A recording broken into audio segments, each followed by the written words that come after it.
Hey, hey, hey, hey. How's everybody doing today? Welcome, welcome, welcome, welcome, welcome, welcome. We are here.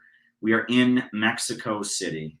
We are in the same hotel room that we were in last night. I'm joined by my traveling entourage, my John Brown volunteer extraordinaires, Lily Goldklang and Keaten Mansfield. And they're with us today. But we do have some amazing, exciting news. Now, the news is this, the very exciting news that really changes the course of how the next 3-4 days are going to go. So should I tell them, do you think? I think they're ready to hear. Are you sure? Are you ready for the exciting news? Okay, the exciting news that really has just changed everything. It's a huge game changer. This is the news, all right? Do you think I should tell them? I don't know. I don't know if they seem excited enough. Okay, I'll tell it to them. All right, so last night I was changing clothes, and one of the cufflinks on my shirt was lost. Oh my God. But luckily, just 10 minutes ago, while I was preparing for this live stream, I found the other cufflink. Thank God. So we found the other cufflink. So I will be in Nicaragua with cufflinks. Also, our trip to Nicaragua has been approved. We've been approved to get on the plane. That's also important. But let's focus on the important thing, the cufflinks. I will have cufflinks in Nicaragua, right? Look at this. This is badass, right? This is, people are going to see these cufflinks and they're going to be like, wow, Caleb is amazing. And, you know, it is going to inspire them, these cufflinks, these badass cufflinks. A shirt without cufflinks that's supposed to have cufflinks, that has the holes for the cufflinks, and you don't have them, that is abominable. You look like a fool in a country if you walk in with the wrong kind of cufflinks on. You just look like an utter fool. And so that crisis was averted.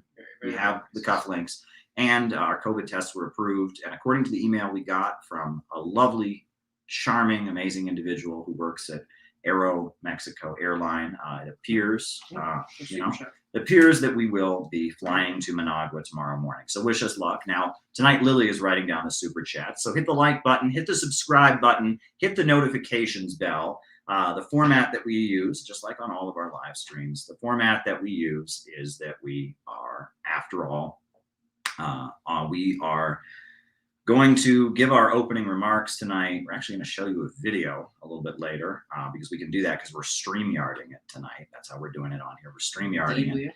And then we open up for the roll call where we call you out as we see you, names and locations. We find out who's on the other side of the camera. And then on top of that, then we answer your super chat questions for the rest of the night. And that's how we roll. So that's what we're going to do here. Keaton's ready to answer questions. Lily is ready to answer questions. I myself am ready to answer questions. I do have plenty of unnamed diet beverage. It has a different name in Mexico, but it's still unnamed as far as these streams are concerned. We've ripped the labels off. We don't have cups of our own here because we are in a hotel. But there we go. This is still an unnamed diet beverage, and we're still drinking it. So cheers. Keep the super chats rolling in. And we'll answer your questions later. But yes, we're very excited to go to Nicaragua. We are very, very excited to be arriving in Managua tomorrow because the people of Nicaragua a long time ago chose the path of socialism and against imperialism. They overthrew the U.S.-backed dictator Somoza. They brought the Sandinista National Liberation Front to power, the FSLN. They proceeded to work against illiteracy, to provide health care to the population. And the response of the U.S. government to their assertion of their sovereignty and their national autonomy, the response of the U.S. government to that was to arm terrorists and extremists, the Contras, who proceeded to tear apart the country, to murder priests and nuns, and commit horrendous atrocities against the people of Nicaragua. It was quite interesting because you can see the beginnings of the modern synthetic left in the propaganda campaign that the U.S. government waged against Nicaragua. One of the people who was hired demonize the government of Nicaragua was Russell Means, the leader of the American Indian movement. Russell Means was someone who had been friendly with the Black Panthers during the early 70s. In the 1980s, he basically started being a CIA operative and making propaganda against the Sandinistas, saying that they were racist and anti-indigenous. And that was the beginning of IDPOL, right? And this is how they work now, right? You know, we are already getting people tweeting at us, telling us that because we're going to Nicaragua to observe this election, this proves we're racist somehow. Right? We're also we're going to a country. We're acting like imperialists. We're anti-imperialists, but we're acting like imperialists because we're going to Nicaragua to observe their elections. Right. We're helping the Nicaraguan people to legitimize their own political process against a wave of destabilization directed by the imperialists, but they're claiming, oh no, because you're white, you shouldn't be doing that. This is how the game is played, and that started with Russell Means and his fake support for the indigenous people. And one thing that was revealed about Russell Means is that during the Civil War, the CIA was trying to arrange a massacre of indigenous people in Nicaragua that they could use to demonize the Sandinista government. They were actually hoping to get indigenous people massacred in the middle of the Civil War to make. But you know, it was because of the Catholic Church that took a of the the people of Nicaragua, maybe not endorsing the Sandinistas, but making clear that the Contra terrorists weren't accepted. It was because of the huge, amazing, effective organizing of so many revolutionary activists in the United States, the Communist Party, the Workers' World Party, the Socialist World protested and organized, the Catholic worker movement all over the United States, and a global campaign showing the evils of the Contra terrorists and exposing their ties to the drug trade, etc., that the U.S. Congress actually outlawed arming the Contra terrorists that were terrorizing Nicaragua. In response to that, the Reagan administration sold missiles to Iran and used the money to fund the Contra terrorists. And that was pretty abominable. Basically, they waged this relentless war, bombings, assassinations, all kinds of things. And in 1992, they forced the people of Nicaragua to vote out the Sandinistas. It was basically what we were. It was actually 1990. 1990. There was an election, and it was basically told to the Nicaraguan people, the war. The warfare that you're experiencing will end if you vote for the opposition. Not only that, there was an intimidation by the opposition at the polls, saying, if threatening if you don't vote for the opposition, we're gonna, do something bad to you. So the opposition took power, even though it's supposed to be a brutal dictatorship, right? Does that happen in brutal dictatorships? Is you vote for the opposition and then they take power? But no. Nicaragua was a brutal, horrendous, authoritarian dictatorship, except they voted for the opposition and they took power. Funny how that works. So then the opposition was in power for a while, and they economically tried to roll back everything the Sandinistas had done.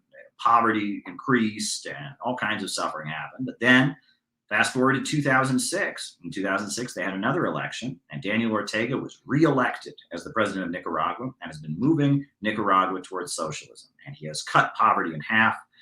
He has reduced, basically wiped out illiteracy in the country.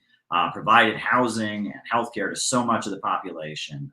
They've done so much to improve people's lives in terms of the programs for the people. They granted autonomy to indigenous groups so that they're able to have control over their areas. They're developing the countryside and providing opportunities for people in the countryside all throughout Latin and Central America, and really all throughout the world. We have young people from the countryside pouring into the cities out of economic desperation. It doesn't happen in Nicaragua. They have a slogan, grow where you are planted, and they enable people from the countryside to flourish and economically prosper in the countryside in their own regions. So a lot of amazing programs from the Sandinistas. They've done amazing stuff. The last time they had an election in 2018, it was a fair election. The Sandinistas are very popular, but afterwards there was a lot of violence because all these narco terrorists and all these hipster rich kids with their cell phones and their Instagram were pumped up and angry, and it was chaos in the capital, and 75 people died. And the U.S. government went into overdrive, demonizing the Sandinistas, saying it wasn't a legit election, etc. So we are here for the next election here in 2021 to make clear that we will be there to show the other side of the story. U.S.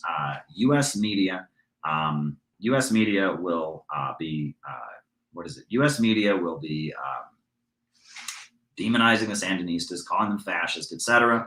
But that is malarkey. That is a lot of malarkey, and and Lily is writing down the super chats. Yep. So thank you very much. That is malarkey, and we will be there to counter that message, and it's going to be very important. And so we're going to be here. And I would like anyone who doubts that socialism is better than capitalism should simply pull up a document called the CIA World Factbook, right?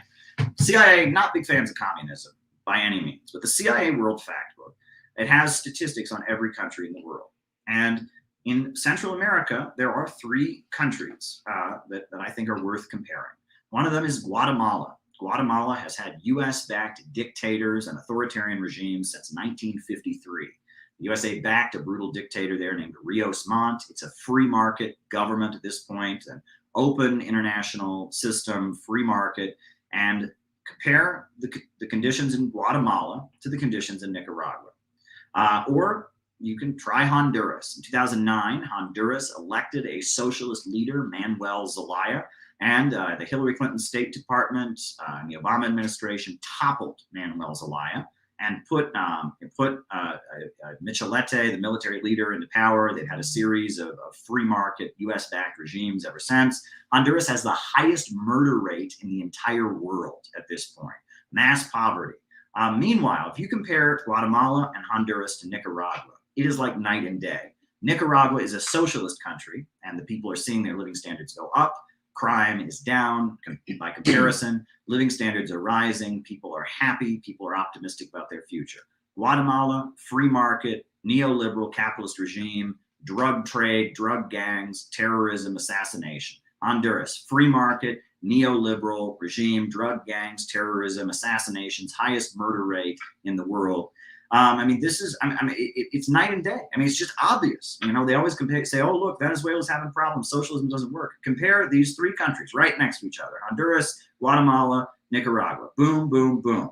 Socialist, capitalist, capitalist. And just compare the results there. It's pretty obvious that the socialist system has been very, very successful. That's very, very obvious if you look at it. And right now, we in the United States are facing the ultimate results of free market neoliberalism in Guatemala and Honduras, because that is where folks are piling in on the US border. Have you seen those videos of all the people on the border? Where are they coming from? They're coming from Guatemala. They're coming from Honduras. A lot of them are coming from Haiti, right? These are free market policies that leave people in situations where still in this 21st century, they don't have running water. They don't have electricity. They don't speak Spanish in a lot of cases. They still speak indigenous languages, and they don't have literacy provided to them by the state. They don't have access to education. And you have all kinds of people in Guatemala and Honduras that are just desperately poor thanks to capitalism and free trade. Meanwhile, in Nicaragua, you don't have people fleeing and piling onto the U.S. border because they're given economic opportunity by an anti-imperialist government. Its slogan is socialism, Christianity, and solidarity. But Caleb, Christianity, socialism, and solidarity, rather. Right? You look at these people coming in, and you see their lines, and they're just unstoppable. And quite frankly, I think some of them should be drafted into the NFL. All right, thank you, Donald Trump. There was an interview Trump gave a couple of days ago where he's talking about the situation on the border and the clashes with Mexican police and immigrants, and he was like, "You look at these people; they look like they should be in the NFL, and they should be drafted to the NFL. Some of them." Yeah, so, I don't know why all these right-wing Trump supporters that hate immigrants so much, I don't know why they're not huge supporters of the Sandinistas, right? They should be campaigning in support of the Sandinistas because there are no Nicaraguans, barely any Nicaraguans coming to the United States, right? They should want a Sandinista government in Honduras. They should want a Sandinista government in Guatemala, because it's capitalism that is driving the wave of mass migration. Now, we don't hate immigrants.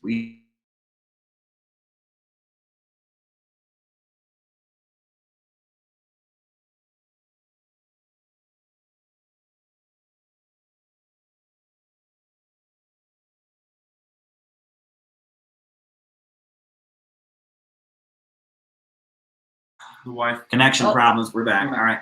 We're not doing what the fake synthetic left is doing. The synthetic left thinks that the crisis of mass migration is a good thing. They think the fact that people can't live in their own countries because of free market neoliberal policies is somehow good. They think that's great. They think it's, oh, that's tremendous. They think it's the American dream. These people are coming to a new land. They're not acknowledging that what is happening on the borders right now is a Holocaust. I mean, they find corpses every day, okay? They find corpses every day. And that the crisis, the problem that they've had in this country that we're in right now, in Mexico for so long because of the drug gangs, the problems in Guatemala, the problems in Honduras, this was created by the United States. The USA armed the drug gangs. U.S. weapons flow into this region endlessly, and people can't live in their own countries. People live in terror and fear, and the body count is massive.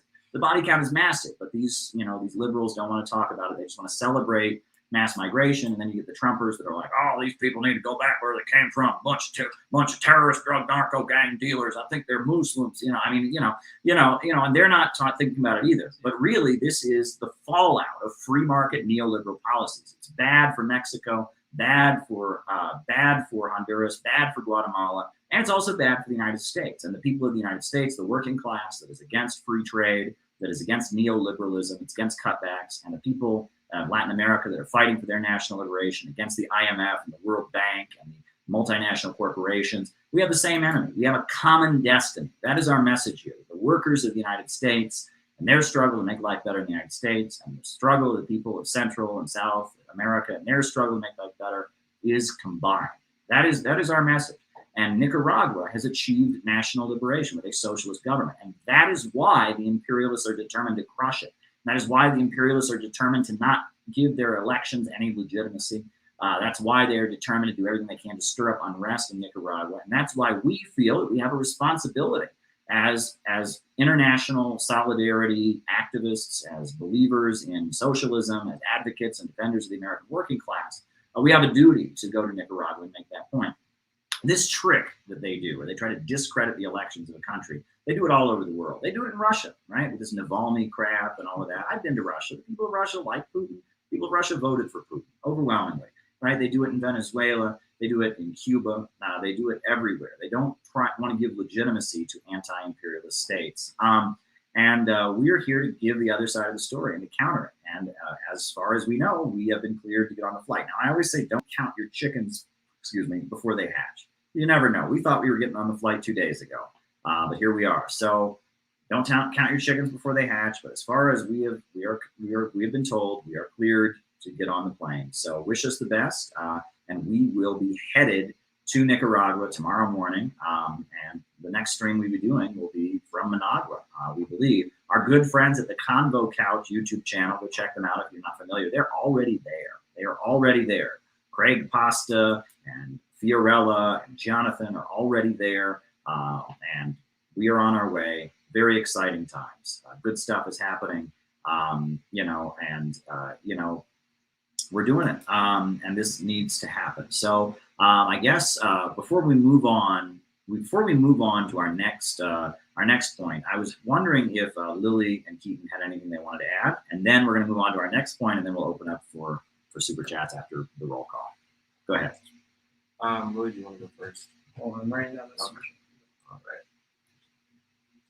All right. Okay. It's just about Nicaragua and all that. Well, whatever you want to say. Anything you want to say. I mean, the U.S. Whenever there's a country that breaks free and tries to build itself up, they're against it, even though it's a contradiction because, the right wing, who seem to be the most anti-communist, the communist countries are having the least amount of emigration from them.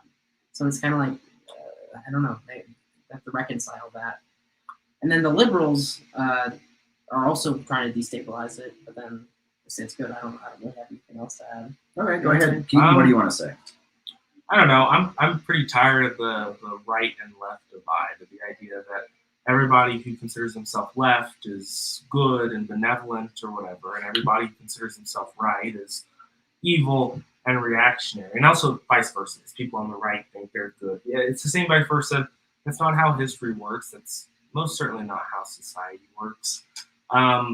Also, it's a kind of a very obscure concept. I mean, there's so many niche ideologies now and self-identifications within politics and overlap. I don't think at this point it makes sense to divide between left and right. I think it makes much more sense to just go off on actual solutions or actual issues like policy or whatever it may be.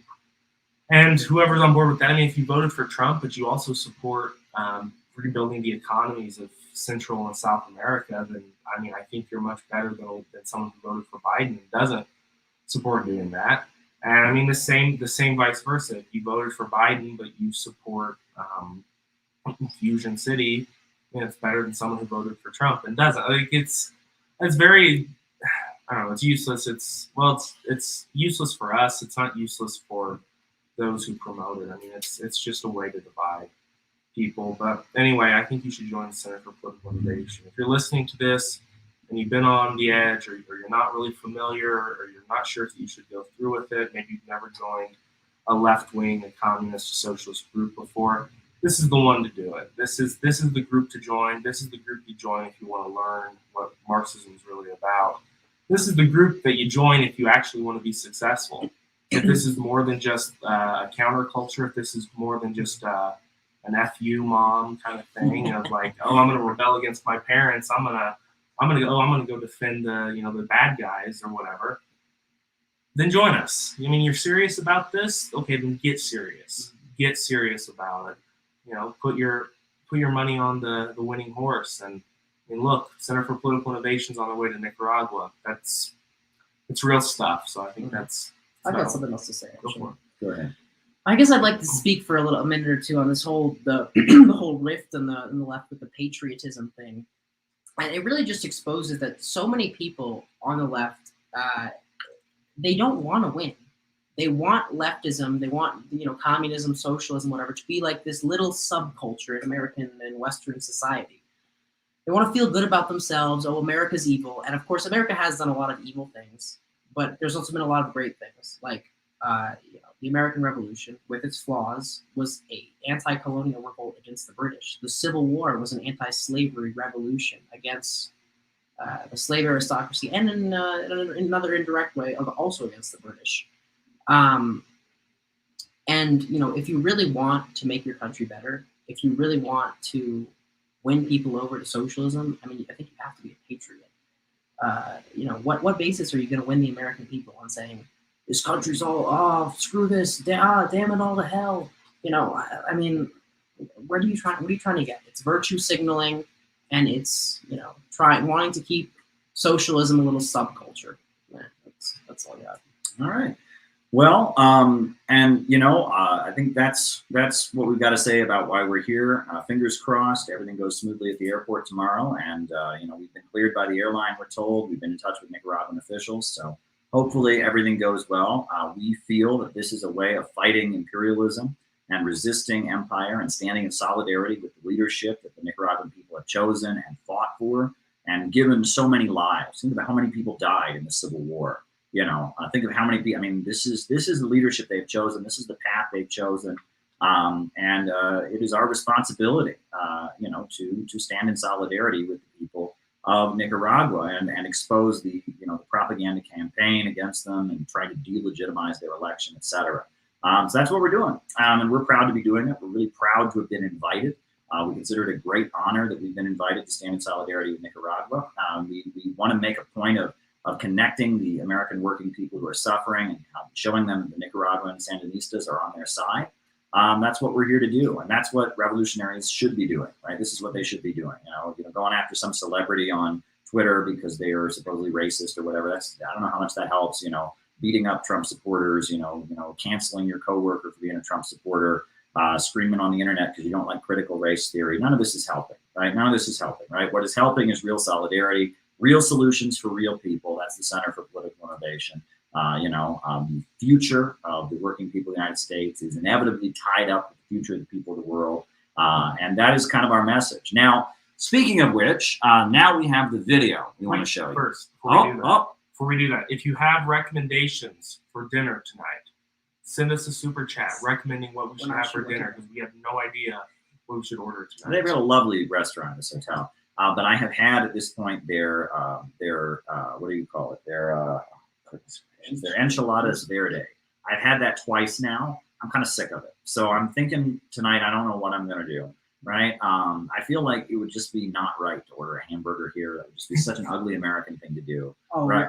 Like Yeah. Lily did. Yeah. Screw you. Yeah. So I feel like tonight I'm going to have to order something else that is not American food, but we'll see. So it's a question I've been wrangling with. It's a deep philosophical question. I've been consulting the works of Hegel to determine how the dialectic of my dinner choice. I've also been consulting the Bible. I've been in deep consultation with my Lord and Savior Jesus Christ over this question. So it's something we must debate. I'm joking, of course, but on that note, we wanted to show you this video because we finally got it together we finally got it together with subtitles, right? All of you who speak Spanish, I admire you. I respect you. I think that's really great. But unfortunately, in the United States, we have a horrendous educational system where people don't learn foreign languages. I myself am a victim of our American educational system that doesn't teach us languages. And because of that, many people don't speak Spanish. So we got the clip of Nicolas Maduro shouting out our demonstration, the actual clip of him shouting out our demonstration on video. We have the video of it. So if anyone doubts that our demonstration was saluted by Nicolas Maduro, you now are about to see the video evidence of that. The day that this happened was the day after Alex Saab was extradited from Cabo Verde. He was extradited on Saturday. Our demonstration, our emergency demonstration, I was in Vermont for my brother's wedding, and I called up John Brown volunteers, and I called up people, and we made it happen. We made it happen. It was an emergency rally. We made it happen, and Maduro was so moved that there were people in New York City, the capital of capitalism, marching in support of Alex Saab and the Venezuelan people, that he actually mentioned it in a speech. And we are about to show you the video of that and some video of the demonstration, and then some more video of Nicolas Maduro. You will see what Maduro said. And I want you to not just pay attention to Maduro, the fact that he mentioned this. Okay, he mentioned this, fine. He mentioned our rally, right? He mentioned the rally in New York City that we organized. Fine, that's all well and good. But pay attention to the rhetoric that Nicolas Maduro uses, the way he speaks. This is how a real socialist leader speaks, right? He's not on there like, fuck the USA, people's war. He's not, no. He speaks very clearly and coherently in a message that can really hit home with the Venezuelan people. Pay attention to Nicolas Maduro. Pay attention to the rhetoric of the John Brown volunteers and others at the demonstration we organized in Times Square. Ready to roll. We ready to roll? Yes, sir. All right. Add to screen. Y habrá justicia, porque habrá verdad. Secuestrado por el imperio norteamericano. Y con la palabra de Dios y la palabra de los pueblos hay que levantar un poderoso movimiento de solidaridad por la verdad y la libertad de Alex Saab en Venezuela y en el mundo entero. Un poderoso movimiento de solidaridad por la verdad, la justicia y la libertad del diplomático venezolano Alex Saab en todo el mundo. Hoy ya en Estados Unidos hubo la primera marcha, la primera movilización en Nueva York. Allá se movilizaron los movimientos sociales, ya despertando y difundiendo el secuestro que se ha hecho de este diplomático venezolano. Kiki Dewar, and I'm speaking on behalf of the Center for Political Innovation. I was sent here on behalf of Caleb Maupin, and I just want to say that we should be completely against the illegal extradition agreement that Cape Verde made with the United States to bring Alex Saab to Miami. A Venezuelan diplomat, Alex Saab, who was on a humanitarian mission for his country, Venezuela, was kidnapped, arrested, and illegally extradited to the U.S. at the request of... Out here today in solidarity with the Venezuelan people, because at this hour as well, they're having mobilizations out in Caracas against what just occurred right now with this kidnapping. This foreign diplomat was abducted by our own government, and this guy Alex Saab, this diplomat, was just on a mission, on a humanitarian mission to transport food and medicines to his people out in Venezuela as a way to break the blockade that our country has on Venezuela. Why do they do this? They do this because Venezuela is a country, a socialist country, that uses its resources to benefit its own people and not to benefit the corporate interests that control our government. And so our government made sure that they took care of him. He's now in prison in Miami. Completely illegal. Alex Saab is a hero. Alex Saab is not the terrorist, it's the state terrorists that have kidnapped him and sequestered him when he should be free with his family, continuing to carry out diplomatic missions for the Venezuelan people. So, un saludo a todos y todas, un saludo revolucionario desde Nueva York. Aquí todos los internacionalistas estamos hoy en solidaridad con el pueblo venezolano que ahora, a esta hora en Caracas, también están teniendo manifestación para la liberación de Alex Saab. You know, whatever happened to this thing with Joe Biden saying he was going to be so different from Donald Trump, supposedly, right? He's saying how he's going to be so different, he was going to change and improve everything. Well, what's he doing? He's intensifying and making even further Trump's policy of extreme aggression against Venezuela. I mean, it's just absolutely ridiculous the way that the United States is choosing to essentially also murder this foreign diplomat. The United States can't do that. We have to fight back. We have to say, free Alex Saab! Free Alex Saab! Free Alex Saab! Free Alex Saab! The U.S. had no right to be in Cape Verde in the first place, and the U.S. had no right to extradite Alex Saab. Is it now illegal to get food to the starving? Is it now illegal to support the oppressed? What does this mean for the future? Maybe you don't care about the case of Alex Saab, but let me tell you what, it will come to you. There's a famous poem from World War II just following it after the Holocaust, and it says, at first they arrested the communists, and I did not care because I was not a communist. And then they arrested the labor leaders, but I did not care because I was not in the union.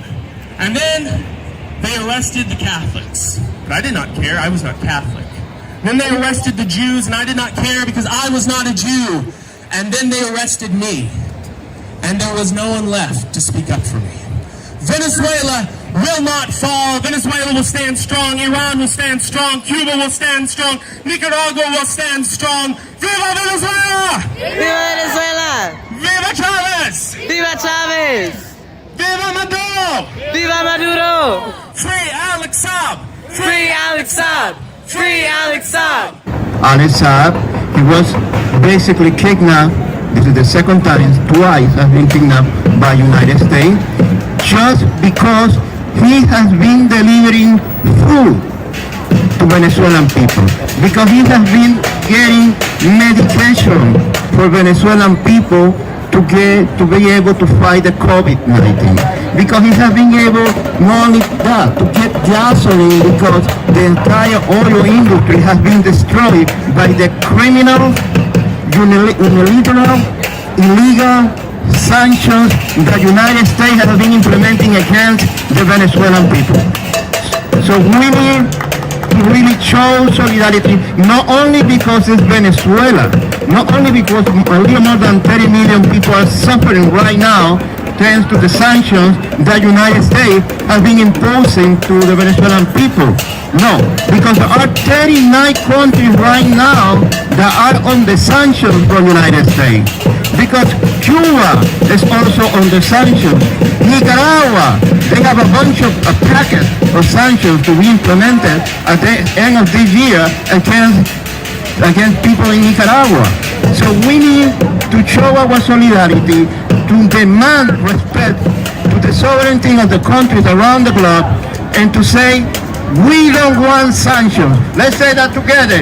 No sanctions. No sanctions. No sanctions! Free Alex Saab. Free Alex Saab! Free Alex Saab. Free Alex Saab! What do they have in Venezuela? They have a socialist government.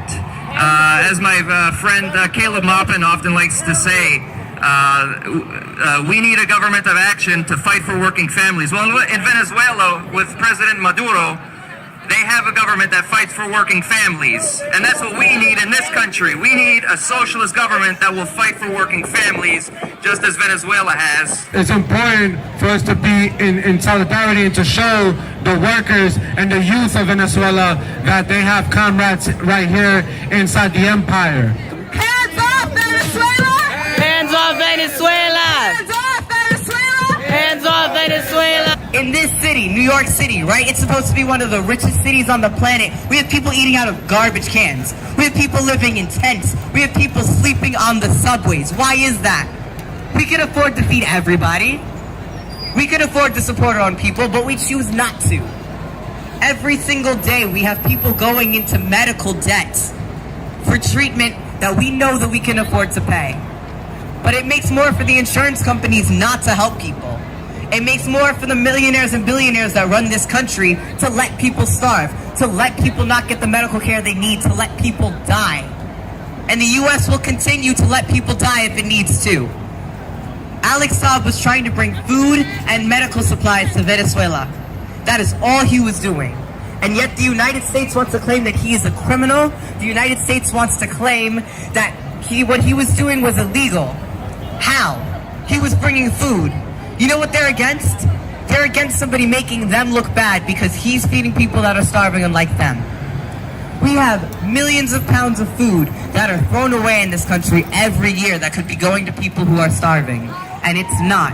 And the minute somebody from another country tries to help an independent government like Venezuela, the United States will come in and step in and say it's wrong. You know what's wrong? What's wrong is for the United States to try to control other countries. What's wrong is for this empire to try to continue to keep its hands in countries around the world. Venezuela, Nicaragua, Iran, these are countries that care about their people. These are countries that are actually trying to help, where people aren't starving on the level that they are here in the United States. And that's why we need to stand up for people like Alex Saab. That's why we need to stand in solidarity with Venezuela. Thank you. There we go. Free Alex Saab! Free Alex Saab! Free Alex Saab! A Colombian Venezuelan diplomat is the latest political prisoner of empire. No different than Mumia Abu Jamal. No different than Matulu Shakur. No different than Asada Shakur, Leonard Peltier, and so many other heroines and heroes. Why is Alex Saab en route to a jail cell in Miami? Shame on the Cape Verdean government. There's elections today in Cape Verde between Tweedledee and Tweedledum, two representatives of neoliberalism and neocolonialism. Amen. The sons and daughters of Amilcar Cabral would be ashamed that the Cape Verdean government has been so subservient. In Cape Verde they say fantoche. Fantoche means a puppet government of U.S. colonialism. The reason why the United States is trying to target Venezuela is because Venezuela is a government that provides for its people. It is not controlled by the international banking organizations, the Western oil monopolies, and the various other multinational corporations. It's a government of the people. It's a government that fights for the working families of Venezuela. And that's why we're here to stand in support for Venezuela. And that's why we say, free Alex Saab! Free Alex Saab! Free Alex Saab! Free Alex Saab! Venezuela has friends in every corner of this planet, and no matter how hard the empire may try to bring Venezuela to its knees, Venezuela will stand strong. Free Alex Saab! Free Alex Saab! Free Alex Saab! Free Alex Saab! Y el padre Numa me mandó una lectura de la Biblia en el Antiguo Testamento. Jeremías 21:12, que dice: Casa de David, así dijo Jehová, haced de mañana juicio y librad al oprimido de la mano del opresor, para que mi ira no salga como fuego y se encienda y no haya quien la pague por la maldad de vuestras obras. Palabra de Dios. La ira de Dios caiga sobre estos imperios y haya justicia sobre el oprimido. Luchemos contra estas opresiones, contra estas persecuciones. Si la narcooligarquía de Iván Duque en Colombia, si la rata de Juan Guaidó, si los imperios imperialistas del gobierno de Estados Unidos involucrados con este secuestro. Creen que el pueblo venezolano se va a atemorizar, va a tener miedo. Creen que nosotros nos vamos a entregar o rendir. Están bien equivocados. Ahora es que tenemos más fuerza que nunca para luchar por la revolución, contra el imperialismo, contra la injusticia, por la verdad. Ahora es que más nunca tenemos fuerza. All righty, folks. All right, so that was the day that Nicolas Maduro shouted out our very important demonstration for Alex Saab. So we wanted to just make sure that clip was out there. I'm having trouble uploading it directly to YouTube because of some weird Google stuff going on. And we know how much they'll mess with our social media when we're down there. They're taking down pro-Sandinista accounts in Nicaragua, left and right. So we're lucky we're here streaming. We're going to do as much social media work as we can do from Nicaragua. But keep in mind, we may have some difficulty. But at this point, we're now going to do the roll call. We're going to call you out as we see you, names and locations, folks. And then we've got a lot of super chats to answer. So that's how it works. David Fox says, dare to struggle and dare to win. Thank you, David. We will do that. Dare to struggle, dare to win. Kinky says, so great. Thanks for this. But names and locations, folks. Names and locations. Let's find out. Sam from Missouri. Sam from Missouri, the popular paradigm. Leipzig, East Germany, a Tatist. Clyde Bank, Maya Chaya from Montreal, good friend of this program. Ben from Denver. Very good. JT24 in Mississippi. Tristan, good friend of the show. Woo! Tristan out there in Maryland. We love you, Tristan. Jenny Lynn in Cincinnati, Ohio. Richard in Tacoma. Tony from Tasmania. Dario in Brooklyn. Shout out to you, Dario. Io Hillary in New York. Shout out to you, Io. Great friend of ours. Niall Fraser in Hong Kong, China. Alex from London, UK. Shout out to you. Dennis from Ottawa, Canada. Bob Troy. Jeff in Nicaragua. Woo! Ben in Chicago. St. George, Utah. Melody from Boston. Very good. Casey from Los Angeles. Larry Chu from Albany, New York. Welcome. Ewoks in the building. Ewoks Unhinged. Joe Gale. Joe Great Gale. to go. Oh, so good to see you, Joe Gale. We love you, Joe Gale. Craig from Fort Lauderdale. President Jesus from Los Angeles. Judas, USA. Very good. Mosin from Iran. Ash in Chicago. Tamara in Serbia. Fort Lauderdale. Alan, Utah. Sorry. All right. Mosin from Iran. Bendigo, Australia. David Fox. Temple City. Que Pasa Caleb. Very good. Very good. Woodhall, Chicago, too, says Jason. Shout out to you, Jason Hunt. You're a good friend of this community. Glad to have you on here. Anthony from Detroit, Michigan. Anybody else? Names and locations? We will call you out as we see you. That's how this part of the show works. And then from there, we just start answering their questions. Chase Fillingame, Space City, Texas. Mm-hmm. Chico from California. Nate Pano from Sydney, Australia. All right. Anyone else? City of Angels, Richard Sawaki. Ontario, Canada, trans-Marxist. Very good. You're a great member of this community, trans-Marxist. We love you. Anybody else? Where's all the Illinois people? I feel like I've said Chicago over and over and over. Man. No Georgia representation either. I feel like that's because Georgia's not as good as Illinois. Oh, okay. Instead of being patriotic, we are statriotic. If you don't like it here in Ohio, you should move to another state, perhaps Michigan, right? We're actually we're in the United States right now. No, we're not. We're in Mexico. United Mexican States. Okay. That's the name of the country. Oh, okay. There you go. Very interesting piece of information. Oh, another Chicago. All right, that's almost as good as approaching reality. But so he may not actually be there. He's approaching reality, not fully. Gotcha. We're just teasing you there. We know you're in Illinois, Calgary, Canada, Northern California. We need critical thinking. Very, very good. Anybody? Naples, Florida. Harold Sullivan, good friend of the show. Harold. We love you, Harold. Welcome to have you. Miami, Florida. Matthias Funes is in Miami, Florida. Anybody else? Names and locations? Nobody in Atlanta, Georgia. All right. We'll have to sing "Marching Through Georgia." From the Civil Good War. song. Good song. All right. So let's start doing super chat questions. I'm worried I'm going to run out of unnamed diet beverage. So if one of you wants to get me some water at some point, you can do that. But hopefully it doesn't come to that. Right? But yes, General Secretary. Translate this Caleb's friendly way. So if you don't, we're going to be, he's going to make us do 120 push-ups. No, that's right. He's going to Moscow. That's right. Yeah. Right. All right. So, all right. Hit me with the super chat questions. All right. First super chat question. Who's more evil, John Foster Dulles or J. Edgar Hoover? I don't know. I would say that John Foster Dulles is more evil because he was a more effective evil. He was more strategic. Whereas J. Edgar Hoover was a guy with an ego, who was a flim-flam, right-wing flim-flam man who was anti-communist. But John Foster Dulles was much more effective and maniacal in his evil. That's the CIA founder. Next question. All right. I think this is Chaya says, how to convert a postmodernist to Marxism. Well, what you do is you lure them to a Center for Political Innovation retreat. Then we deprive them of their sleep, and we chant Marxist slogans at them for hours. Yeah.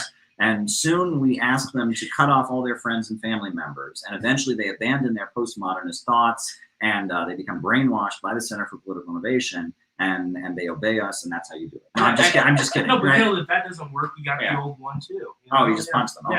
Yeah. No, but seriously, no. The way that one would cure a person of postmodernism is to point to the despair that is the inevitable result of postmodernism.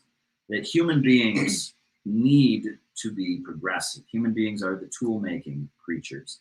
Throughout. They've already resigned to helplessness. Well, I mean, then, we point the way out of the despair of postmodernism, because postmodernism leads to despair. I was just thinking about Rocky Horror Picture Show the other day and how it ends. I'm good. It ends, the last lines of the Rocky Horror Picture Show film are postmodernism, and crawling on the planet's face, some insects called the human race, lost in time, lost in space and meaning. I don't want to feel that way all day long. Do you? No, I don't. Oh, would you like to feel that way all day long? No. Well, that's what postmodernism is offering you.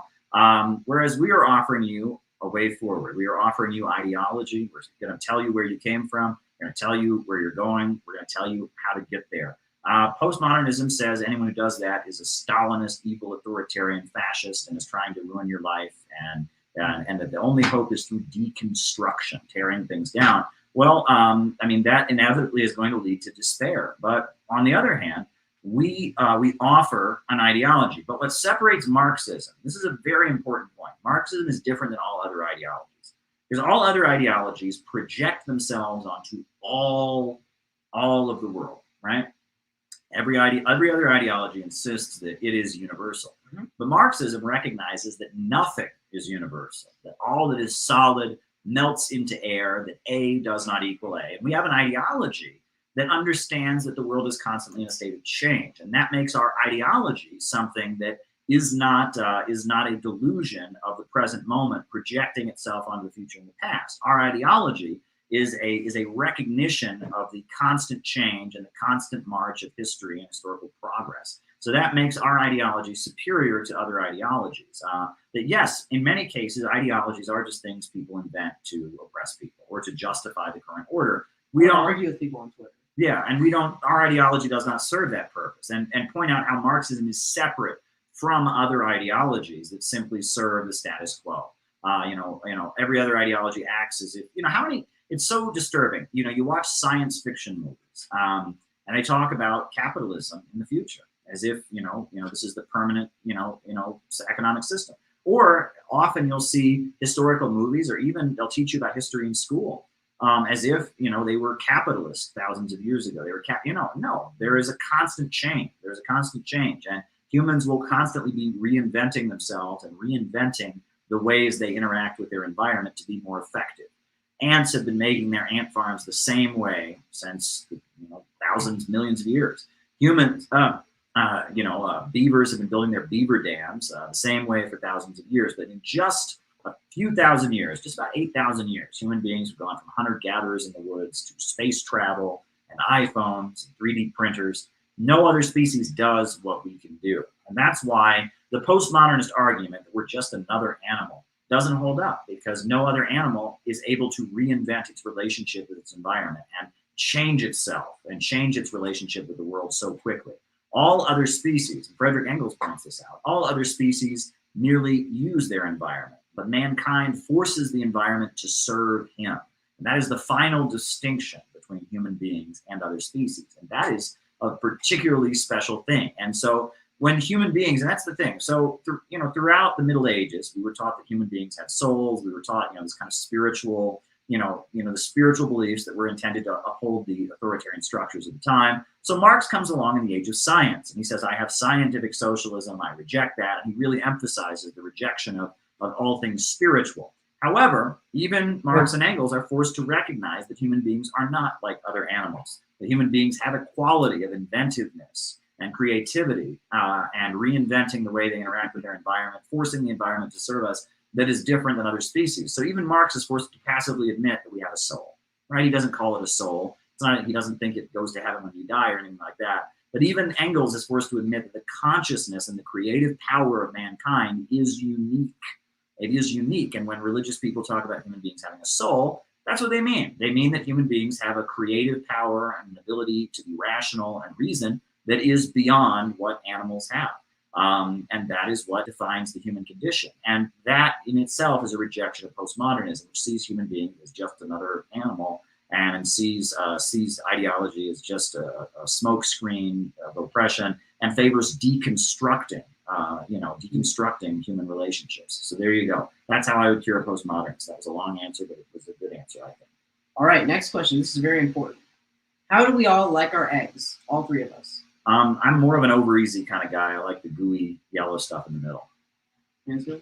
I like sunny side up. For me, I think I like the idea of sunny side up more than I actually like sunny side up. So I think I'm gonna have to go with scrambled. Sorry if that's a bit boring. Kind of basic. Yeah. Okay. Wow. All right. Very good. Next question. Next question. The three-hole theory. Oh God, is that the thing Yes. that caused? Yeah. Moving on. I would never. Ugh, I'm sorry. We don't discuss below the belt stuff on this stream. I draw the line somewhere. I'm a Trotsky. Okay. All right. Next question. This is an above the belt. I didn't realize what that was until I read. Yeah. Io sent her love and support. We love you, Io. Thank you for your support. Shout out to you, Io. All right. All right. Next. Someone says the hotel looks too nice. Have we been co-opted by Langley? No. I mean, it's a nice hotel, but I mean, if you saw this hotel, you would have a different. We saw the outside. Yeah. If you saw this hotel, you would probably have a little bit of a different opinion. But we're not going to say anything negative. They're really nice folks, really nice hosts, and all of that. And, but yeah, I really, I think you would reconsider if you knew where we were staying. Next comment. Or the sounds we heard at night. Yeah. Yeah. Oh boy. Oh boy. Yeah. Okay. All right. Next question. Oh jeez. No, I'm sorry, but Caleb, we didn't tell you last. Lily and I propped a chair up on the door handle to make sure the door could not be forcibly opened. So let us assure you. Oh wow! I mean, again, out of respect for our lovely hosts, I'm not going to get into detail. We're here in Mexico City. We are very, very nice. Yes, it's lovely. It's very. But very the person there doesn't know what they're talking about. So there you go. No. Wow. Okay, so we're not covered up by Langley. Next, David Fox sent his love and support. We love you, David. I'm excited for the Center for Political Innovation of Australia, and I know you're doing that. I love the streams you've been doing with Helen Mooley about the City Builders book and the study groups you've been forming there. You're doing great work in Australia. Shout out to you.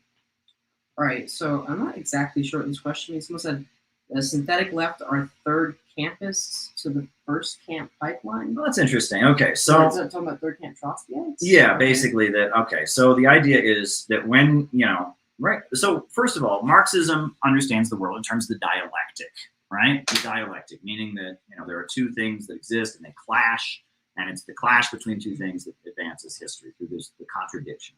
Right, and that during the Cold War there was a clash between the Soviet Union, the socialist and anti-imperialist states that were aligned with it, and Western capitalism.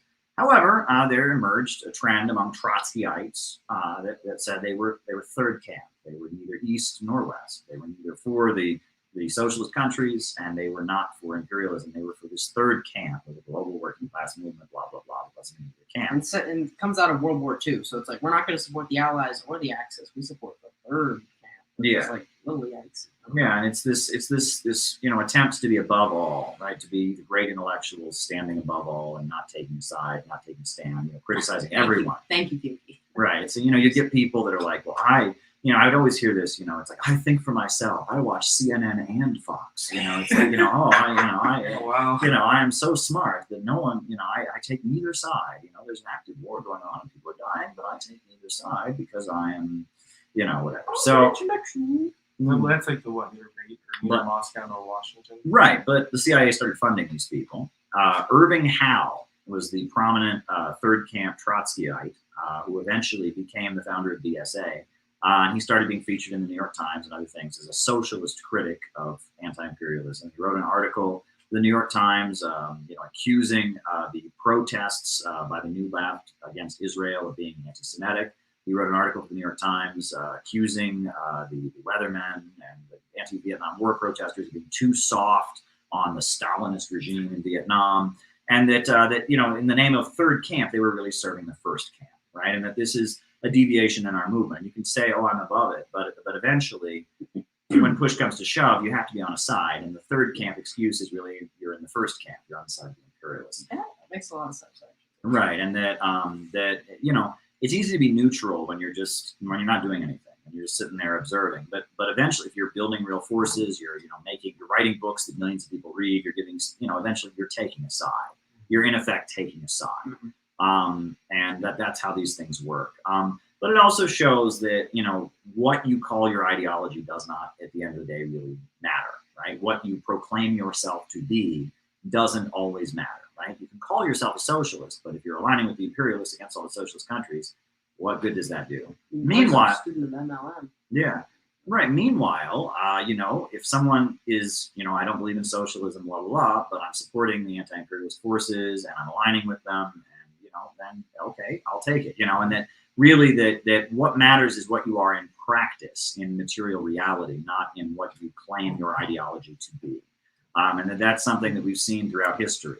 Often there are people with confused ideas who do great progressive things. Many people have commented that there were many times that throughout Europe, in the struggle to bring down the monarchies, people were marching to behead the king, singing "God Save the King" on the way to behead the king.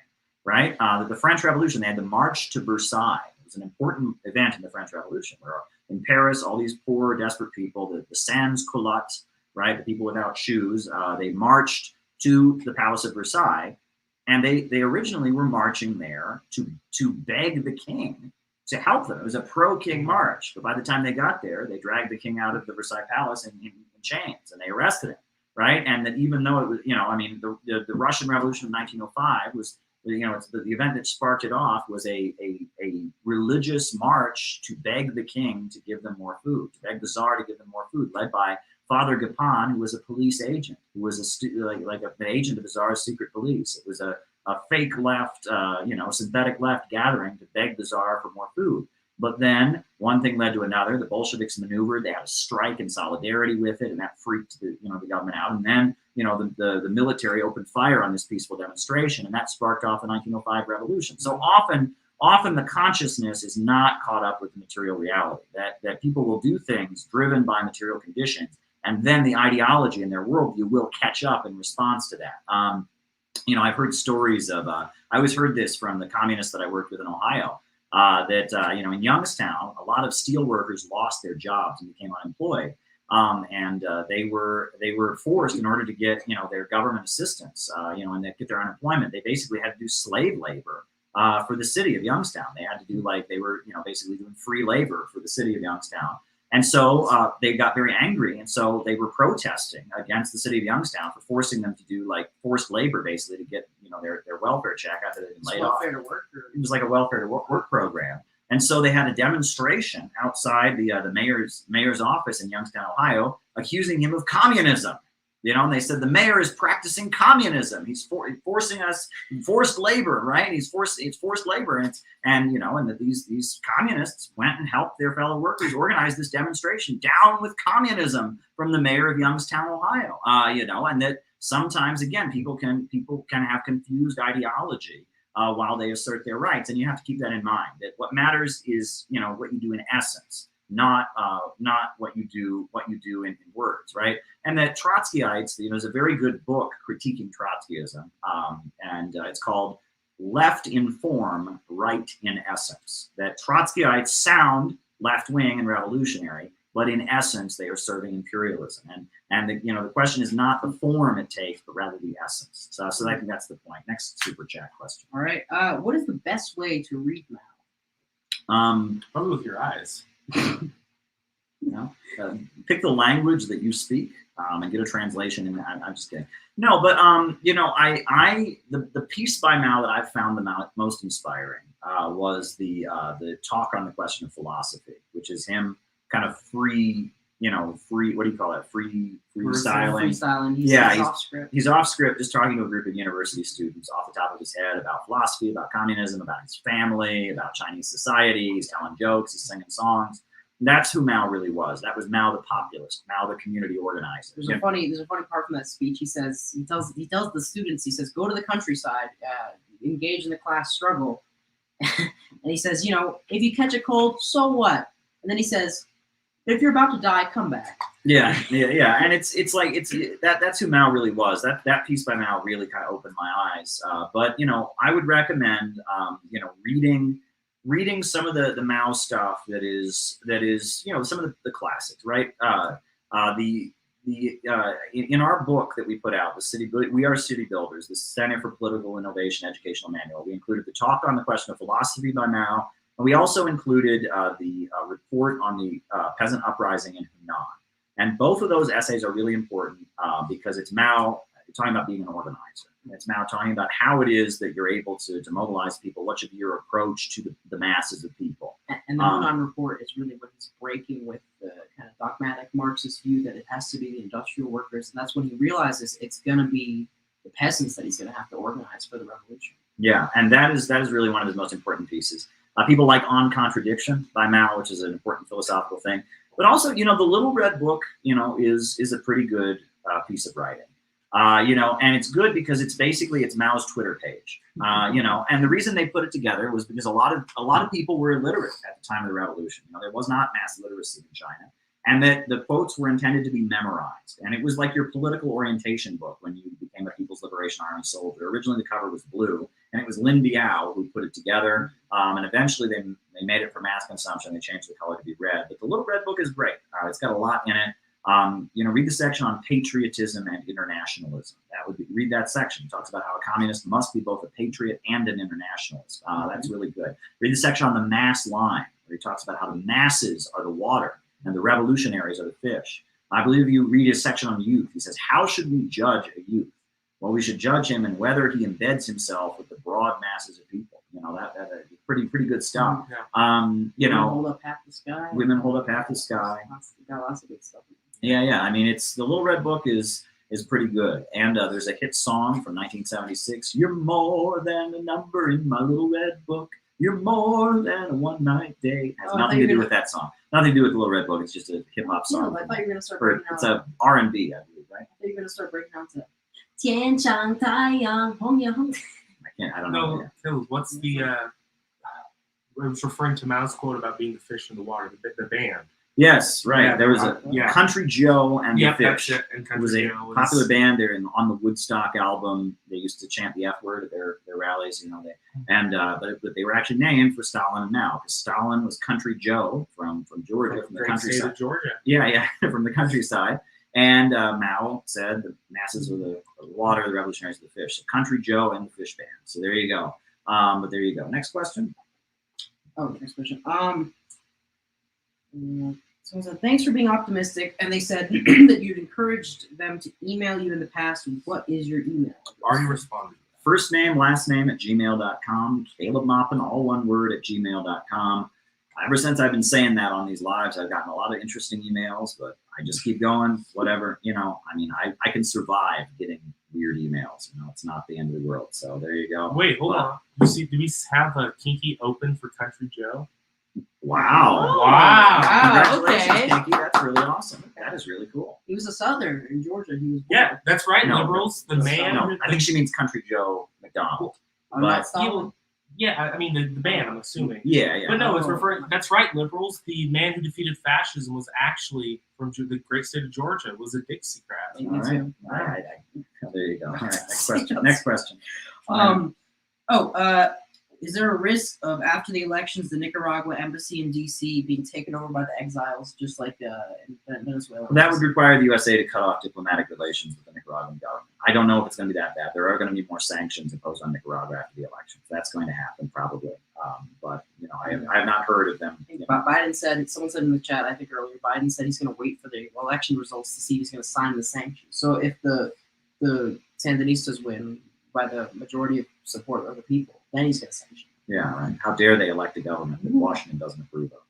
Yeah. All right. Washington. All right. Next question. What do you think about Kevin McCarthy stating that Yemenis are crossing the U.S. border?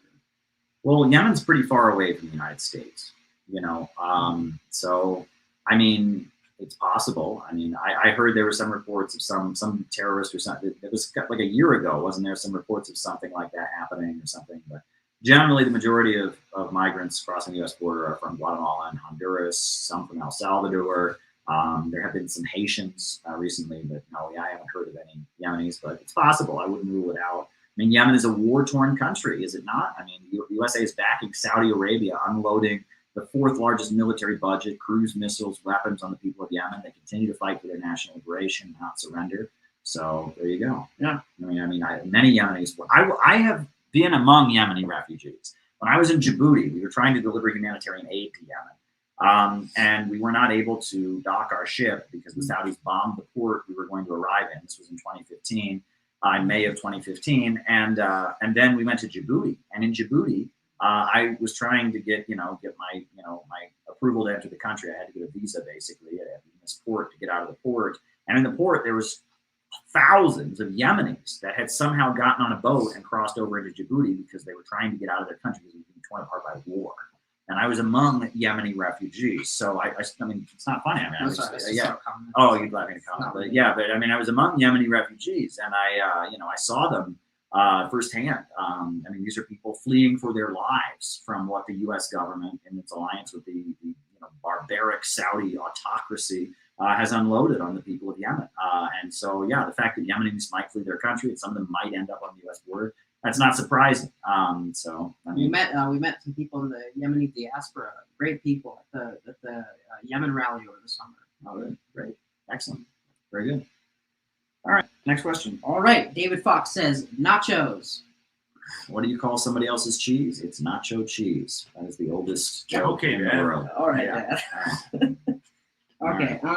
They say that a lot, by the way. I like puns. They don't. That's okay. All right. Are you familiar with Eddie Liger Smith of Midwestern Marks? Yeah, he's based. He's a really good guy. I like him. Yes. Lily Yes. and I used to know him through TikTok. That's how Lily and I met. Yeah. I'm a big fan of his. I think he's awesome. So yes. Pretty cool guy.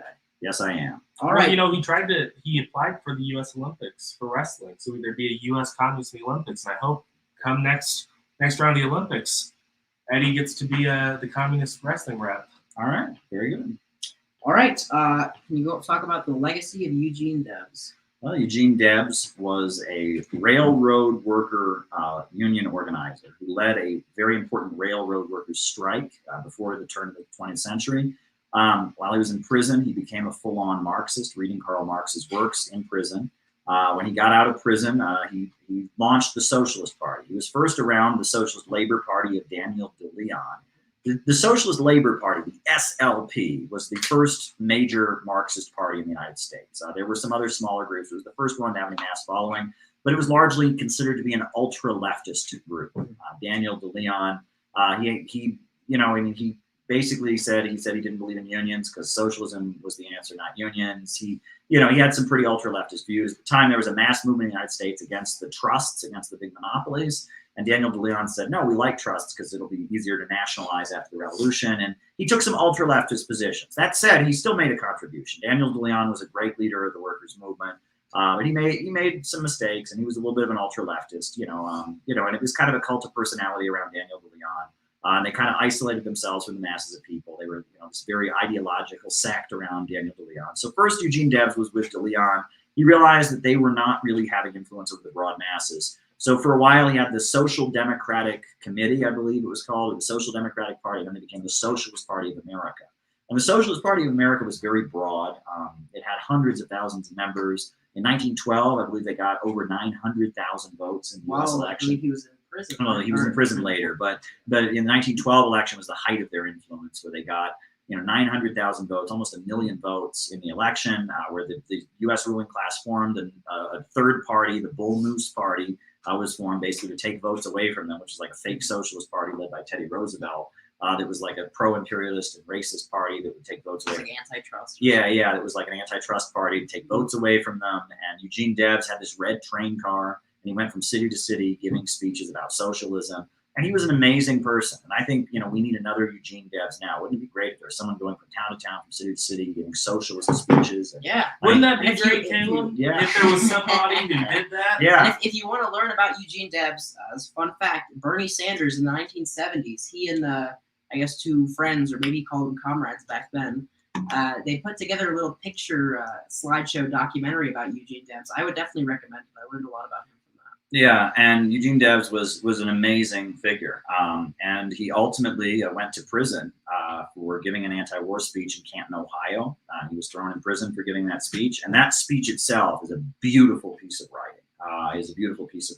And I quoted it many times. And the Jacobin people post that speech every year on the anniversary. And I wish they would read it, because he's talking about them. He's talking about Jacobin. There's a whole rant in that speech against leaders of the socialist movement who sell out and support wars. And Eugene Debs was a populist. He was an anti-imperialist.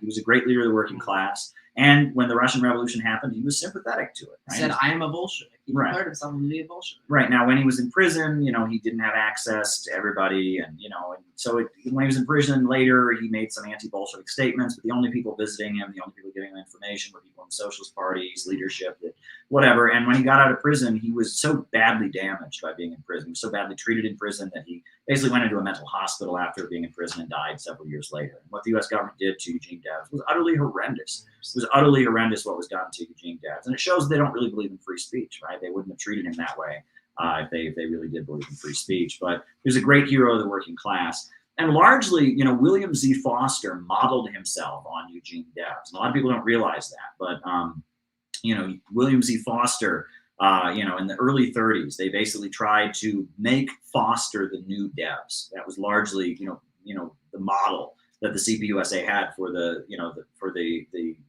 William Z. Foster, in the early 30s, which I think is kind of fascinating. But Debs was so popular in every neighborhood, everywhere. He was very well known. Eugene Debs. And in our book, do you have a copy of the Jesus is a Socialist book? Just a second. Right here. We have included in Jesus is a Socialist. Jesus, the Supreme Leader. We have Jesus, the Supreme Leader, a speech by Eugene V. Debs. Be page 60 or so. All right, on page 60, we have, Or just a little bit after. yeah, or, Okay. oh, no, it's before that.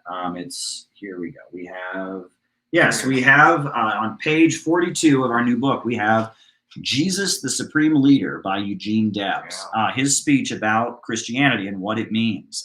So actually we included this. We consider Eugene Debs to be a great figure. Now, one thing about Eugene Debs that people criticize, which is, it's mixed, right, is that at the time in the socialist movement, there were some socialist leaders who were blatantly racist and said, that they are, like Jack London. Jack London was an American socialist writer. He wrote Call of the Wild. He was very much in the Socialist Party. He went around giving speeches calling for socialist revolution. But he infamously said, I am a white man first and a socialist second. And he was anti-black, anti-Latino, etc. He was racist. David Dubinsky, famously known from the Hillquits, the Dubinskys, and the Thomases. Yeah. Make the workers false promises. Yeah, David Dubinsky, worked to He was racist. To block black people from being able to join the Garment Workers Union. He was in the Socialist Party. So there were some openly racist, socialists. And then you had there were some black socialists, the AME Church, you had many black people in the AME Church. You had W.B. Du Bois, who was a founding member of the Socialist Party, who was also a founder of the NAACP. So when asked about the race question, Eugene Debs said, quote, "We have nothing to offer the Negro people." But he was opposing racism. If you read it, he says, "We don't believe in racism. We believe all workers should have equal rights, but we don't offer anything special to any workers of any race." And many people have looked at that and they said, well, that was problematic because he wasn't acknowledging that as a revolutionary in the United States, you should offer support to colonized and oppressed people. You can't just say it's all the workers against the bosses and that will solve everything. So there's room for criticism there. He was basically saying, I'm colorblind as a socialist. But at that time, that was a really bold stand to take. There were many people in the socialist movement at that time that were straight up racist. And he was saying, no, we don't believe in racism, But we also don't, we don't have a special program to fight for black rights or anything like that. We're for all Compared to like workers. the black belt Yeah. that was later Yeah. proposed. Eventually, the Communist Party adopted the Black Belt program, fighting for the independence, or recognizing the self-determination of black people as a colonized people in the U.S. borders. Eugene Debs wasn't there yet, okay? But the fact that he did not believe in racism, and when confronted about it, he made, he said, I'm against racism, and I believe, he was against Jim Crow, he was for equal rights. That was a pretty bold stand to take, in the time he did, when much of the socialist movement and the labor movement was dominated by blatant racists. So he was ahead of his times in a way, but he wasn't, where the Communist Party was years later. He wasn't where the Black Panthers were, or other forces were. So there's room for criticism there, but ultimately Eugene Debs was, he was, a leading light, I would say. He was ahead of his time. He was just an icon of U.S. history. And I will tell you, if you want to know what real socialists sound like, read the speeches. Read the speeches of Eugene Debs. It is clear, it is to the point, it is class struggle agitation. One class starts the wars and one class dies in the wars. It's to the point. He gets the point. He explains capitalism very clearly and why you should be against it. It is folksy, down-to-earth, class struggle rhetoric. That's the kind of way socialists should talk. Not like Ben Burgess, this hyper-academic crap. Folksy, down-to-earth, class struggle, workers against the bosses rhetoric, government of action to fight for working families. So there you go. Before we go on, yes, I think I caught somebody saying that Lily and I look like twins. You would not believe how many times she and I have gotten that. Really? And we get it out canvassing. Yes, Every we do. time we go out canvassing, we'll get 5 or 6 people saying it. Wow. I know. And it's like, as far as I know, I'm not related to Lily. But to be fair, my dad was messing around quite a bit in the early 2000s. So come on, man. It's hard to say. All right. Okay. All right. Anyway, all right. But there you go. I didn't know that, but there you go. But they're definitely not related. Yeah. So I think someone was trying to say color, using race as an identifier is kind of crude, and is color as an identifier a tool of the capitalists? Compared to nationality. Well, I mean, you have to acknowledge special oppression. You can't just pretend, it's all just the workers and the bosses. You have to acknowledge that people of color face discrimination, and that a lot of what they experience is not simply because they are working class, but because they are black, and that even black capitalists, even wealthy black people experience police brutality, experience discrimination, and that, race is a big deal in the United States, and you have to acknowledge that. You can't not acknowledge that, right? And that's what, you want to talk about what class reductionism is. That's class reduction. If you were to say there is no such thing as racism, it's just the workers and the bosses, that's class reduction. If you were to say there is no such thing as sexism, it's all just class, that's class reductionism. That's what real class reductionism is, okay? People who say that if you ever talk about the class struggle, you're a class reductionist, they're fools, all right? And people that say that the way to fight racism is not solidarity and building a united working class movement that puts the needs of the oppressed first, but instead they say the answer is to have workplace trainings where we all feel guilty and stuff like that. And that's the postmodern argument, that it's all about hearing other narratives, etc. That's not class. You get what I'm saying. All right, next question.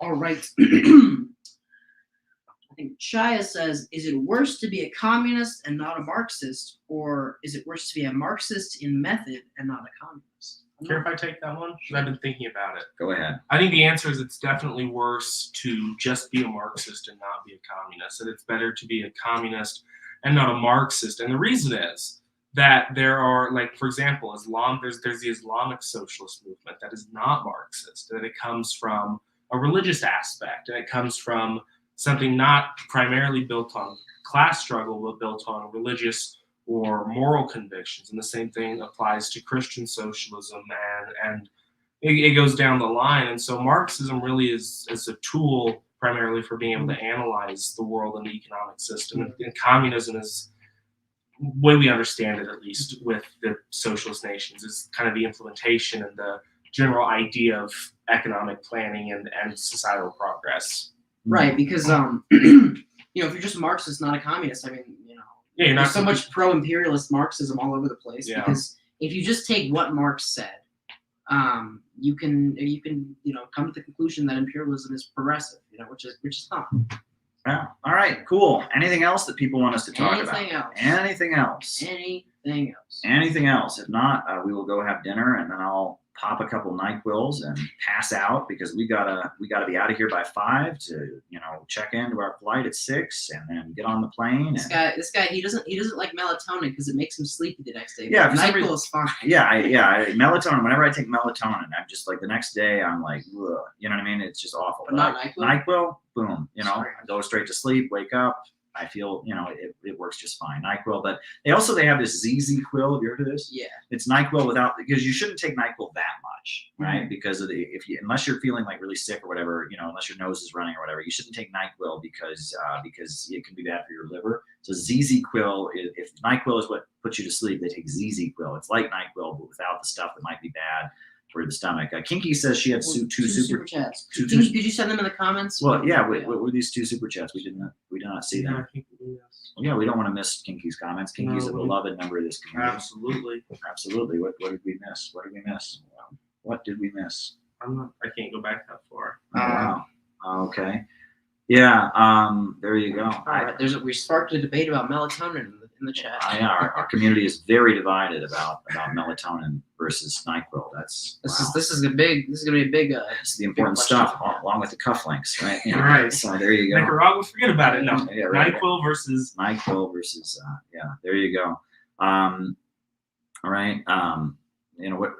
What is Kinky's super chat? Resend them, Can you please. please you don't Just have to text them pay out. yourself. You can just put it in the chat. You don't have to super chat. We'll see it because we want to be sure that you get your questions answered.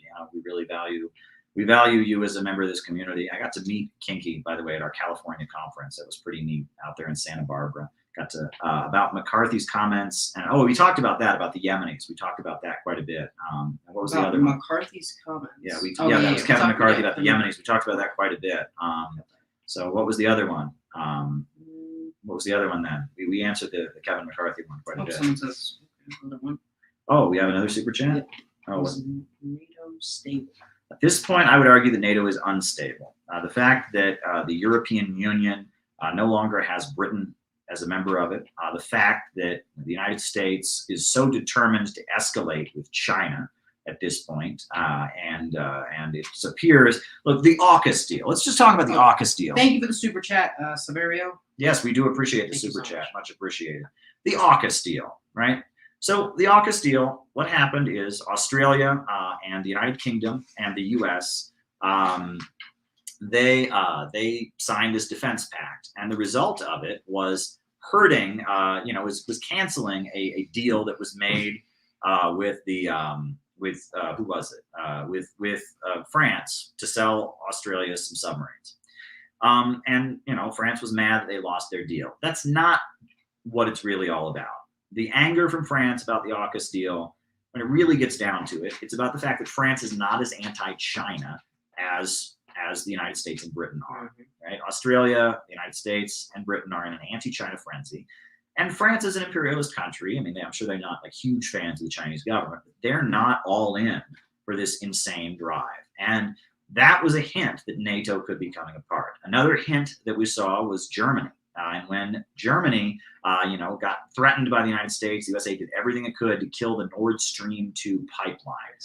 Yeah, and it still went through. And Germany, the USA was telling Germany, you better not buy natural gas from Russia. And they said, oh, yeah, we're going to do it anyway, and gave them the middle finger. That was another sign, right? But you have to understand that this is a long-standing division between the Atlanticist powers, the United States and Britain, and the European mainland, right? France, People may not be aware, but France loves nuclear power.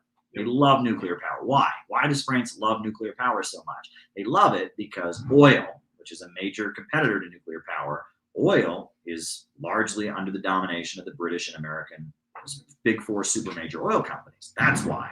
And nuclear power is a way of France asserting its independence from those companies. Germany, France, Belgium, Austria, these countries don't particularly appreciate. They don't particularly appreciate, being dependent and being dominated by Britain and the United States, and they really don't appreciate it. And so, as a result of that, they tend to be much more supportive of nuclear power. And you may not be aware, but there is a long history of this. For example, because the French like nuclear power, the French went as far as trying to help Saddam Hussein develop nuclear power in Iraq. And Israel bombed in, what year was it, 1980? 82, I 82. think. Israel bombed Iraq's nuclear power facilities. Not only did they kill a number of Iraqi scientists, they actually killed a French scientist who was there. You know, another thing is that Greenpeace, which is an environmental activist group that's tied with Soros and all the, you know, synthetic lab forces, and the French, they hate each other. And the French intelligence has assassinated Greenpeace activists. Oh my. There's, you know, you can look this up. Greenpeace activists have been killed by French intelligence because the French see Greenpeace as kind of a counter gang working for the British and trying to work against their nuclear power. So this rivalry exists. Now, we're not endorsing French imperialism. The French are brutal, and what they do in Mali, their support for the destruction of Libya. I mean, we're not endorsing French imperialism at all. But there is a rivalry there. There's a reason that Eldridge Cleaver, right, the Black Panther leader, was allowed to live in France for years. There's a reason that there's a street in Paris named after Mumia Abu-Jamal. Did you know that? A vacant too, not a street, Well, but he was living there for a while. But yeah. But there's a street in Paris for Mumia Abu-Jamal, and Mumia Abu-Jamal has been given French citizenship. Did you know that? They granted, like, the French loved Mumia Abu-Jamal, the Black Panther leader. They loved Eldridge Cleaver. And this isn't simply because French people are more anti-racist. There's a division there. There's a division in the ruling class, okay? And that the French imperialists, they don't like the U.S. imperialists. There's rivalry there. You know, they're all part of the same imperialist club. And the Obama administration was largely dedicated to trying to heal the wounds with Europe. That's why Obama, during his campaign, he went and gave a speech in Berlin. When you're running for president of the United States, why are you going to Germany to give a speech? You got to get the German vote. Yeah, well, you know, but it was clear that Obama was there to try and repair relations with Europe, and that was a big part of what the Obama administration did, and they were able to carry out their intervention in Libya in coordination with, you know, France and Germany and all the NATO countries. And they waged their campaign against the Syrian government in the same coordination to escalate anti-Russian feelings, you know, on the European mainland. That was Obama's, you know, efforts, but it largely has fallen apart and it hasn't been successful. And NATO, I predict NATO will eventually collapse, because at the end of the day, right, we all know about the contradiction between imperialism and anti-imperialism, but that contradiction of the Atlanticists versus the European mainland, that's what sparked World War I. If you ever watch the movie Reds, there's a good line in the movie Reds where John Reed is, and apparently John Reed did actually say this. He said, you know, the Americans and the British rule the world, and the Germans and the Germans and the Austrians just want a piece of it. And that was largely it. The Germans were late to becoming an imperialist power, right? The German nation state wasn't formed for a long time. They were late to becoming an imperialist power, and the German bourgeoisie was always very, very, very, very weak. And that's why there was a huge socialist movement in Germany, because the German bourgeoisie was not as strong and effective as the British and the American bourgeoisie.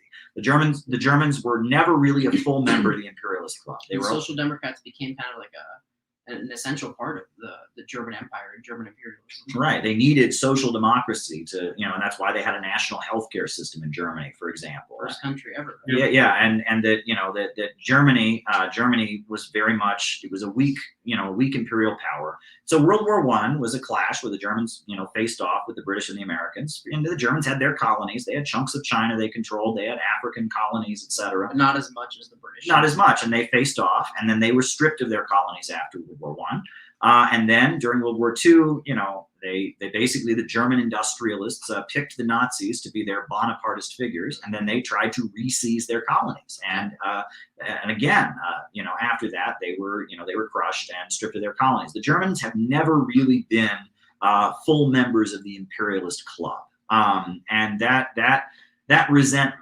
has been long-standing. You know, and so we can see that playing out, and that contradiction. And really, I talk about this as being the ghost of Hjalmar Schacht.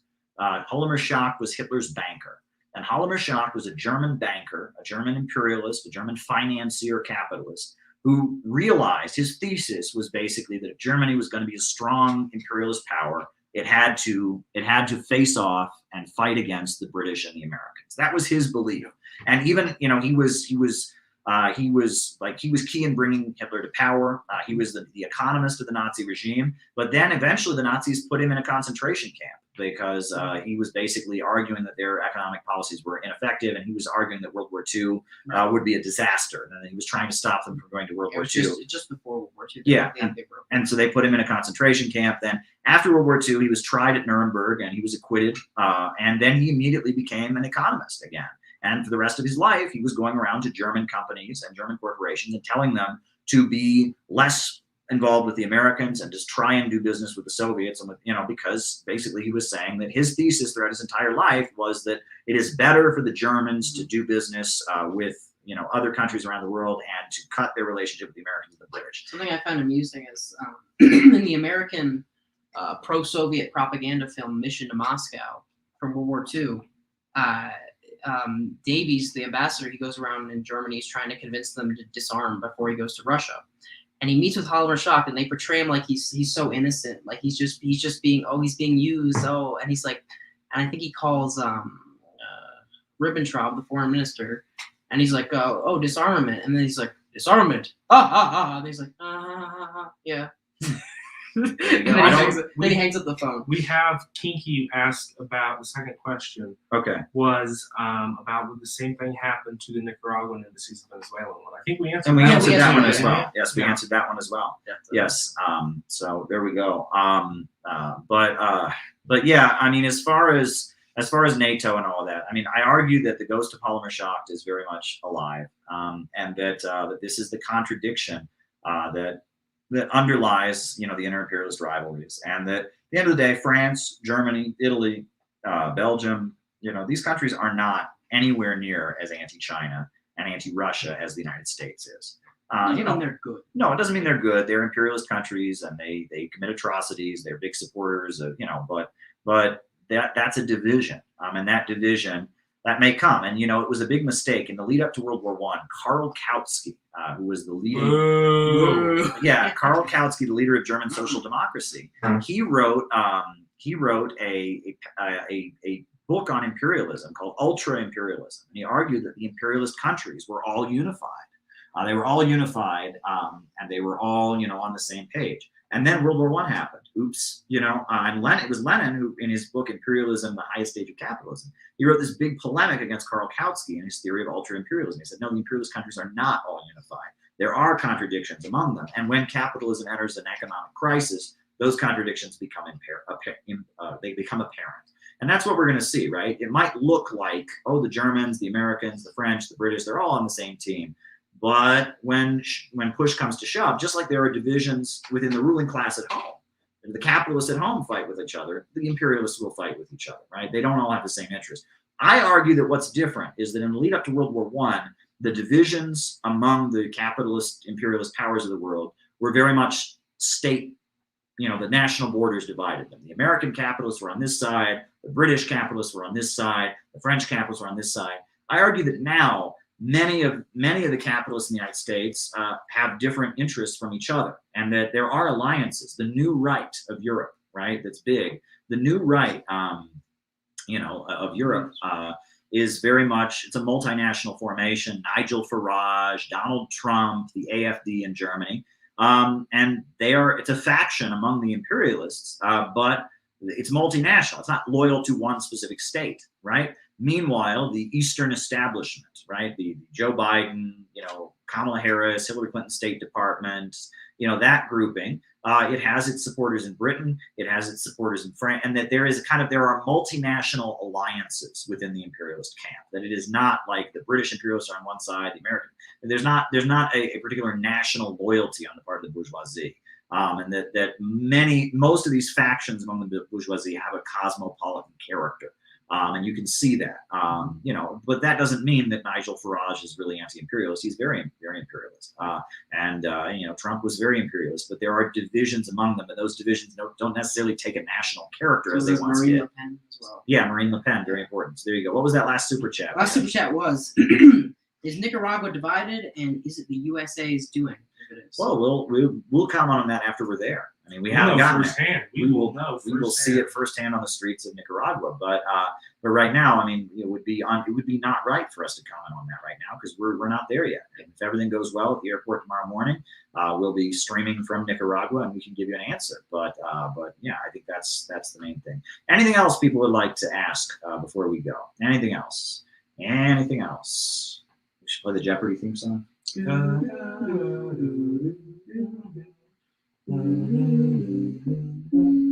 We're gonna get a copyright strike for this. Wait, Right? is Jeopardy the one that's like, I'll take this for 500? Yeah, yeah. I'll take dialectical materials for 500. No, it's what is. No, that's the answer.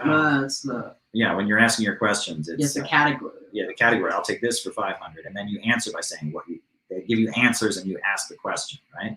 You have to state your answer in the form of a question.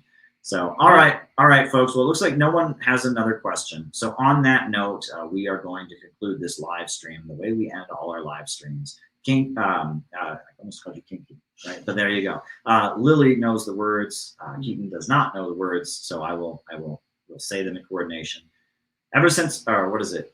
A new upsurge in the struggle against U.S. imperialism is now emerging throughout the world. Ever since World War II, U.S. imperialism and its followers have been continuously launching wars of aggression. The people of various countries have been continuously waging revolutionary wars to defeat their aggression. While the danger of a new world war still exists, and the people of all countries must get prepared, Revolution is the main trend in the world today. Thank you for watching. Oh, we always repeat the last part one more time. Revolution is No. The danger of a new world war still exists, and the people of all countries must get prepared. Revolution is the main trend in the world today. All right, good night, folks. Good night.